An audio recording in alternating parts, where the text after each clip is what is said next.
এই দুনিয়ার মধ্যে কেউ থাকতে পারে না, থাকতে পারবে না, এটা থাকার কোনো জায়গা না, থাকার জায়গা না।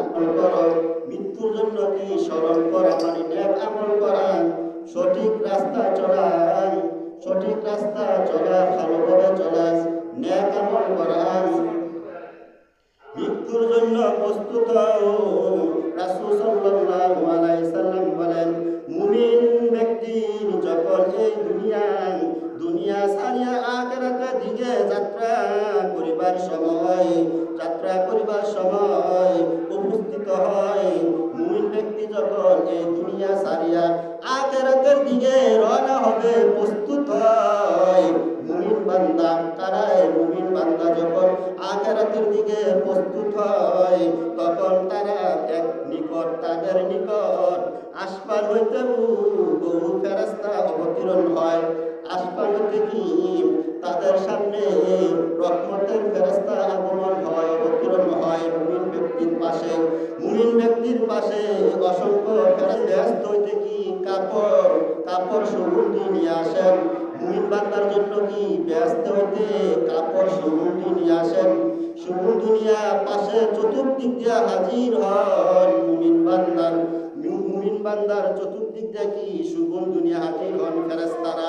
যখন মুমিন বান্দা মারা যাবে তখন কি ফেরেশতারা সমস্ত আল্লাহ তাআলার রহমতের ফেরেশতারা কি হাজির হন। মৃত্যু ফেরেশতা মালাকুল মউত মুমিন ব্যক্তির মাথার পাশে আসেন, মাথার পাশে বসে থাকেন মালাকুল মউত। ফেরেশতারা চতুর্দিক দিয়ে পাশে থাকেন। মালাকুল মউত বলেন, ওই পরাণ মুমিন ব্যক্তিকে বলেন, পরাণ আল্লাহর ক্ষমা এমন সন্তুষ্টির দিকে বাইর হয়ে যাও। পরাণ কি বাইর হয়ে যাও, আস্তে মানি পরাণ বের হয় কিভাবে? মুমিন ব্যক্তির পরাণ দুইজনের, একজন কাফের আর মুনাফিকের পরাণ বের হওয়া ব্যবধান আছে। মুমিন ব্যক্তি যখন মারা যাবে তাদের পরাণটা, তাদের রূহগুলা আপোষে যাবে, তারা টের পাবে না, নিজেও টের পাবে না, এত সুন্দর ভাবে যাবে, কষ্ট পাবে না, মৌতের কোনো কষ্ট পাবে না। মুমিন ব্যক্তি, মুমিন মুত্তাকি বান্দা, তারার পরাণটা বের হয়ে যাবে আপোষে যেভাবে বের হবে। বাচ্চাগুলা যেমন মার দুধ পান করে, মার কাছে দুধ পান করতে করতে ঘুমিয়ে যায়, ওই মুমিন বান্দা যখন মারা যাবে তেমনই ভাবে আপোষে এমন ভাবে রুড়া যাবে, বাচ্চা যেমন ঘুমিয়ে যায় তের পায় না দুধ পান করতে করতে, মুমিন বান্দা যখন রুড়া নিয়ে যাবে মালাকুল মউত তখন এমন ভাবে নিবে, চোখের পলকে মালাকের মতো হাতে নিবে, এমন ভাবে হাতে নিবে ও মুমিন বান্দা টের পাবে না, উদ্দেশ্যও পাবে না, আপোষে রুড়া নিয়ে যাবে। আর মৌতের কষ্টটা এমন কাফের বেঈমানের এত কষ্ট হবে, কাফের বেঈমান মুশরিক তাদের জন্য এত কষ্ট হবে। দুনিয়ার বকরি যেমন পাবে, বকরিরা যেমন এরাইলে নতুন বকরিরা, জীবিত বকরিরা যেমন এরাইয়া চামড়া গুড়া শুনাইয়া লবণ মাখা হবে, যেমন ভাবে কষ্ট পাবে, যেমন ভাবে কষ্ট পাবে তাতে 70 গুণ বেশি আরো কষ্ট পাবে। বেঈমানের মৃত্যু যখন হবে এমন ভাবে মৃত্যু হবে, তার দুনিয়া মানুষ যদি দেখতো বাড়িঘর সারিয়া পালিয়া যাইত, এত কষ্ট হবে যারা বেঈমান তাদের মৃত্যু। ইয়া আইয়ুহান নাফসুল মুতমাইন্নাতু ইলা রব্বি রাদিয়াতাম মারদিয়াতান ফাদখুলি ফি ইবাদি ওয়াদখুলি জান্নাতি। পরিতুষ্ট তোমার প্রভুর দিকে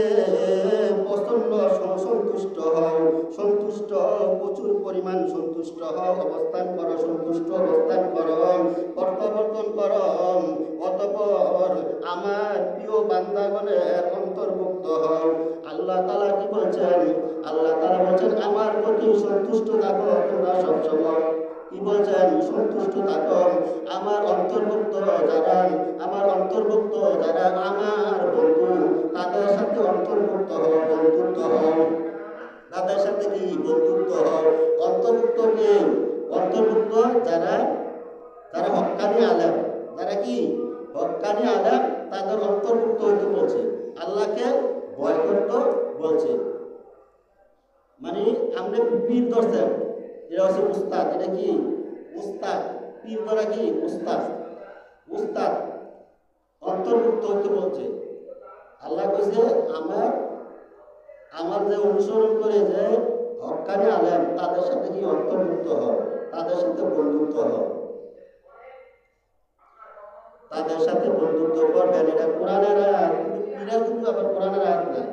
পীর শব্দ ফার্সি আর কি, বুঝলেন? যেমন নামাজ কোরআনের আয়াত না, সালাদ কোরআনের আয়াত, সাওয়াব রোজা কোনো কোরআনের আয়াত না। কিন্তু আরবি ভাষা আর ফার্সি ভাষা ব্যবধান আছে।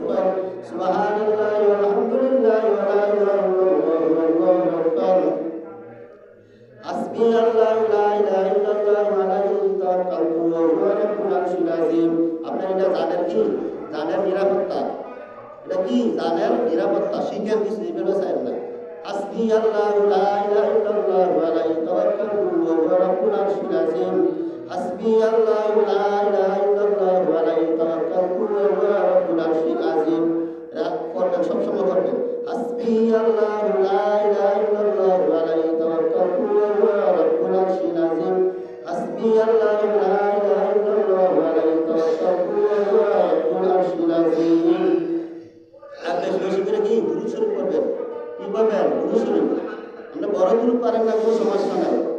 একবার দুরূদ পড়লে কি 10টা নেক হয়, 10টা গুনাহ কি মাফ হয়, 10টা গুনাহ মাফ হয়। আপনি শুধু দুরূদ পড়বেন, সাল্লাল্লাহু আলাইহি ওয়াসাল্লাম, সাল্লাল্লাহু আলাইহি ওয়াসাল্লাম, সাল্লাল্লাহু আলাইহি ওয়াসাল্লাম, সাল্লাল্লাহু আলাইহি ওয়াসাল্লাম, এতটুকু পারে। হ্যাঁ, সাল্লাল্লাহু আলাইহি ওয়াসাল্লাম, সাল্লাল্লাহু আলাইহি ওয়াসাল্লাম। সূরা ইখলাস পড়বেন প্রত্যেকদিন, এশারা করে 11 বার, বাবা 11 বার। এক সাহাবী সূরা ইখলাস পড়তাছে, আরেক সাহাবী কয় আপনি কি কিছু পারেন না? আরেক সাহাবী কি কয় আপনি কি কিছু পারেন না? রাসূল সাল্লাল্লাহু আলাইহি ওয়াসাল্লাম বলেন কতবার পড়ে? 11 বার আমি পড়ি।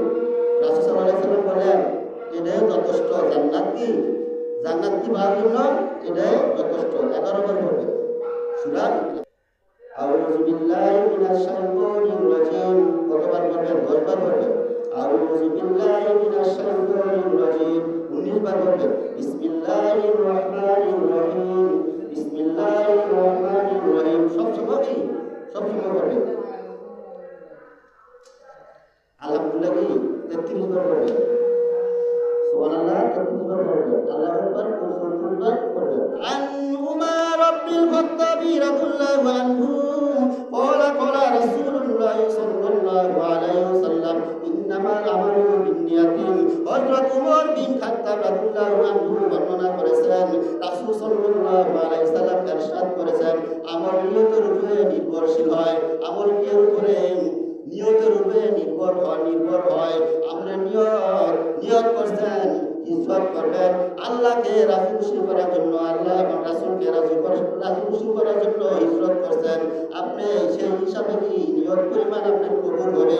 আল্লাহকে যদি কেউ সন্তুষ্টির জন্য হিজরত করে, এই হিজরতটা কি কবুল হয়ে যাবে, আল্লাহ সন্তুষ্ট হয়ে যাবে, রাসূল সন্তুষ্ট হয়ে যাবে। ইন্নামাল আমালু বিন্নিয়াতি, নিয়তের উপর নির্ভরশীল হয়। কেউ যদি হিজরত করে দুনিয়ার কোনো হাসিলের জন্য, দুনিয়ার কোনো মহব্বতের জন্য, দুনিয়ার কোনো গাড়ি বাড়ির জন্য, দুনিয়ার কোনো নারীর জন্য, এই হিজরতটা আবার ওই হিসাবে হবে। হিজরতটা আল্লাহর সন্তুষ্টির জন্য হবে না। আল্লাহর সন্তুষ্টির জন্য কি? আল্লাহর সন্তুষ্টির জন্য হবে না। নিয়ত পরিমাণ কি? নিয়ত পরিমাণ সওয়াব হবে। ইমাম গাযালি রাহমাতুল্লাহ আলাইহি উলুম কিতাবের মধ্যে আছে, এক দরবেশ একটা গাছ কাটতে গেছেন। এক মুসলমান গাছের পূজা করে মুসলমান ব্যক্তি এই দরবেশ গুলা শুনিয়া গাছটা কাটিবার জন্য উপস্থিত হইল। গাছটা কাটিয়ে দিব দরবেশ উপস্থিত হইল। এবার দরবেশ যখন উপস্থিত হয়েছে, শয়তান বলতাছে গাছটা যদি আপনি কাটিয়ে দেন অন্য একটা গাছের পূজা করবে, অন্য কি অন্য একটা গাছের পূজা করবে, গাছটা কাটিয়ে না। দরবেশ বলে না, গাছটা আমি কাটিয়ে দেবো, গাছটা কাটিয়ে দেবো। এবার শয়তান বলতেছে না, গাছটা কাটিয়েন না, গাছটা কাটিয়েন না, আপনি যদি ওই গাছটারে কাটিয়ে দেন আরেকটা গাছের পূজা করবে। শয়তান তো শয়তানের বুদ্ধি দিতেছে। দরবেশ কয় না, আমি গাছটা কাটিয়ে দিব। এ বলে তারা যুদ্ধের ঘোষণা হয়েছে, যুদ্ধ হয়েছে, লড়াই আরম্ভ করছে। লড়াই করতে করতে এবার দরবেশ জয় হয়ে গেছে। দরবেশ কি জয় হয়ে গেছে। এবার গাছটা কাটিয়ে দিব, গাছটা তো এবার কাটবে। দরবেশ কি জয় হয়েছে। এবার শয়তান বলতেছে গাছটা কাটিয়েন না, আবার কুমন্ত্রণা দিতেছে গাছটা কাটিয়েন না, গাছটা তো এবার কাটবো। শয়তান তো জয় হইতে পারে নাই, দরবেশ তো জয় হয়ে গেছে। এবার শয়তান আবার কুমন্ত্রণা দিল, ও দরবেশ আপনি আমল করেন, আপনি ন্যাক আমল করেন, আপনার আমলের কোনো বাধা দিব না, আপনার কি আমলের মধ্যে কোনো বাধা দিব না, আপনি চলে যান, গাছটা কাটিয়েন না। প্রতিদিন রাত্রে 2 দিনার করে স্বর্ণ দেব, 2 দিনার দেব, কয় দিনার 2 দিনার দেব, আপনি গাছটা কাটিয়েন না, গাছটা কাটিয়েন না। দরবেশ যে বুদ্ধি দিল, শয়তান পরামর্শ দিল, শয়তান কি পরামর্শ দিল, গাছটা কাটিয়েন না, 2 দিনার করে কি স্বর্ণ দেব, গাছটা কাটিয়েন না। দরবেশ যখন এই কথাটা শুনছেন, দরবেশকে যখন শয়তানের পরামর্শ দিতেছেন, জয়ের পরে শয়তান বলতেছে 2 দিনার করে দেব, 2 দিনার করে দেব, আপনি চলে যান, আপনার ইবাদতের মধ্যে আমি কোনো বাধা দেব না, আপনার ইবাদতের মধ্যে আমি কোনো বাধা দেব না, আপনি চলে যান, আপনার বালিশের নিচে প্রতিদিন আমি 2 দিনার করে দেব। এবার দরবেশ চলে গেছে, লোক পায়া কি পাপে মৃত্যু, পাপ পাবে মৃত্যু, লোক পায়া দরবেশ চলে গেছেন। এবার প্রথম দিন 2 দিনার দিল, প্রথম দিন 2 দিনার দিল, আপনার স্বপ্ন প্রথম দিন 2 দিনার হইল, 2 দিনার দিল, আবার পরের দিন 2 দিনার দিছে, পরের দিন কি 2 দিনার দিছে। 2 দিনার দেওয়ার পরে পরের দিন আর দেয় না, পরের দিন কি তৃতীয় দিন আর দেয় না, তৃতীয় দিন না দেওয়ার কারণে আবার দরবেশ হাজির হয়েছে, আবার কি দরবেশ গাছটা কাটিবার জন্য হাজির হয়েছে, গাছটা এবার কাটিয়া দিব, গাছটা আবার কাটিয়ে দিব, দরবেশ আবার হাজির হয়েছে। এবার শয়তান বলতেছে না না না, গাছটা কাটা যাবে না, গাছটা কাটা যাবে না। দরবেশ কয় অবশ্যই আমি গাছটা কাটিয়ে দেব, গাছটা অবশ্যই আমি কাটিয়ে দেব। আবার লড়াই আরম্ভ শুরু হইল, আবার কি লড়াই আরম্ভ শুরু হইল। এবার লড়াই করতে করতে দরবেশ আর জয় হইতে পারলেন না, শয়তান জয় হয়ে গেল, শয়তান কি জয় হয়ে গেল। এবার দরবেশ বলে আমি প্রথম দিন জয় হইলাম, আজকে কেন জয় হইলাম না, আজকে কেন কি জয় হইলাম না। এবার শয়তান জয় হয়ে গেল, শয়তান উত্তর দিল, ও দরবেশ তুমি প্রথম দিন আল্লাহর সন্তুষ্টির জন্য, তার জন্য আল্লাহর সন্তুষ্টির জন্য, ভালোবাসার জন্য, রাসূল সাল্লাল্লাহু আলাইহি সাল্লামের সন্তুষ্টির জন্য গাছটা কাটিবার জন্য উপস্থিত হয়েছেন। আজ তুমি দরবেশ গাছটা কাটিবার জন্য উপস্থিত হয়েছো না, আল্লাহর সন্তুষ্টির জন্য না। 2 দিনের করে স্বর্ণ কেন পাও নাই, আজ তৃতীয় দিন 2 দিনের করে স্বর্ণ কেন পাও নাই, এই জন্য উপস্থিত হয়েছো, স্বর্ণ কেন পাও নাই, আমি এই জন্য জয় হয়ে গেছি। কারণটা কি দেখছেন নি, আল্লাহ তাআলা বলছেন নিয়তের উপর সবটি নির্ভরশীল হন। রাসূল সাল্লাল্লাহু আলাইহি ওয়াসাল্লাম বলছেন নিয়তের উপর কি নির্ভরশীল হন। এই জন্য কি নিয়ত কি ঠিক রাখবে, নিয়ত ঠিক রাখবে। সাহাবারা কেমন ছিলেন জানেন, সাহাবারার আপনার সামনে শয়তান আগমন হয়, আমরা আলিশা করি, আমরা অনেক করি, শয়তানের সাথে আমরা বন্ধু করি। সাহাবারা কেমন ছিলেন জানেন, 200 হাত দূরে শয়তান থাকতো, 200 হাত দূরে সাহাবারার শয়তান থাকতো, সাহাবারার সামনে শয়তান হাজির হতো না। হযরত উমর বিন খাত্তাব রাদিয়াল্লাহু যখন এক রাস্তা দিয়ে চলে যায়, এক রাস্তা দিয়ে যখন চলে গেল, তখন এই রাস্তা দিয়ে উমর গেছে, এক মতপুর জানে না, এক মতপুর কি জানে না, মতপুর ওই রাস্তা দিয়ে হাঁটতাছে। হযরত উমর কতক্ষণ পরে বাইসা উঠছে, দেখতাছে 200 হাত দূরের থেকে হযরত উমর, 200 হাত দূরের থেকে দেখতাছে, দেখিতেছে হযরত উমর ওই মতপুর মদের শিখার মধ্যে মদ হাতে, মদ কি হাতে, মদগুলা হাতে, মতপুর থরথরিয়া কাঁপতাছে। হযরত উমর 200 হাত দেখে মতপুর থরথরিয়া কাঁপতাছে, মজকুর বলে, আল্লাহ হযরত উমর যদি সামনে যদি পড়ে আমাকে বদল করবে অথবা আমাকে শাস্তি দিবে। আল্লাহ উমর সামনে পড়তাছে, কিছুক্ষণের মধ্যে এই মুহূর্তে তুমি আল্লাহ মদের সীসা দুধ বানিয়ে দাও, মদের সীসা দুধ বানিয়ে দাও। আমি তুবা বললাম, ইয়া আইয়ুহাল্লাযীনা আমানু তুবু ইলাল্লাহি তাওবাতান নাসুহ। আমি কোনদিন মদ খাবো না, কোনদিন কি মদ খাবো না। তোমরা কেমন ভাবে করতেন দেখেন। হযরত উমর বিন খাত্তাব রাদিয়াল্লাহু হাজির হলো, জিজ্ঞাসা করতেছে মদের সীসার মধ্যে কি? ওই মদকে বলতেছে মদের সীসার মধ্যে হইল দুধ। কি দুধ? সুবহানাল্লাহ বলেন। মদের সীসার মধ্যে দুধ। তাকায়া দেখে মদের সীসার মধ্যে দুধ। ওই মদকুর আল্লাহর কাছে দোয়া করতেন, আল্লাহ তুমি পারো না, এমন কোনো কাজ বাকি নাই, তুমি এমন কোনো কাজ বাকি নাই। মদের সীসার মধ্যে মদ, তুমি দুধ বানিয়ে দাও। আমি উমরের কাছে আমি দুধ কমু আর জিন্দিগো আমি মদ খাবো না।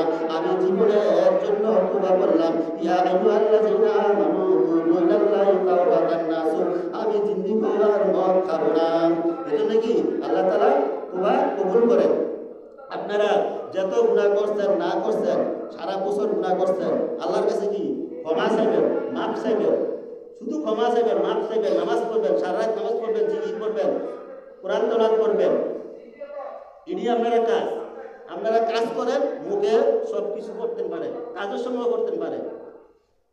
কাজ করেন পর অবস্থা সুবহানাল্লাহি ওয়া বিহামদিহি সুবহানাল্লাহিল আযীম সাল্লাল্লাহু আলাইহি সাল্লাম হাসবি আল্লাহু লা ইলাহা ইল্লাল্লাহু আলাইহি তাওয়াক্কালতু ওয়া হুয়া রাব্বুল আরশিল আযীম। আপনারা রিজিকের ব্যবস্থা হলো লা হাওলা ওয়া লা কুওয়াতা ইল্লা বিল্লাহিল আলিয়্যিল আযীম। এটা সব সময় করবেন। রিজিকের মধ্যে যদি কোনো সমস্যা হয় সব সময় না করবেন, দেখবেন আল্লাহ তাআলা ব্যবস্থা করে দিবে। এক সাহাবী এটা বলতেছে, লা হাওলা ওয়া লা কুওয়াতা ইল্লা বিল্লাহিল আলিয়্যিল আযীম। আল্লাহ তাআলা তার সামনে ফেরেশতার মাধ্যমে রিজিকের ব্যবস্থা করে দিয়েছেন। বলেন না সুবহানাল্লাহ। লা হাওলা ওয়া লা কুওয়াতা ইল্লা বিল্লাহিল আলিয়্যিল আযীম। লা হাওলা ওয়া লা কুওয়াতা ইল্লা বিল্লাহিল আলিয়্যিল আযীম। এটা সব সময় করবেন।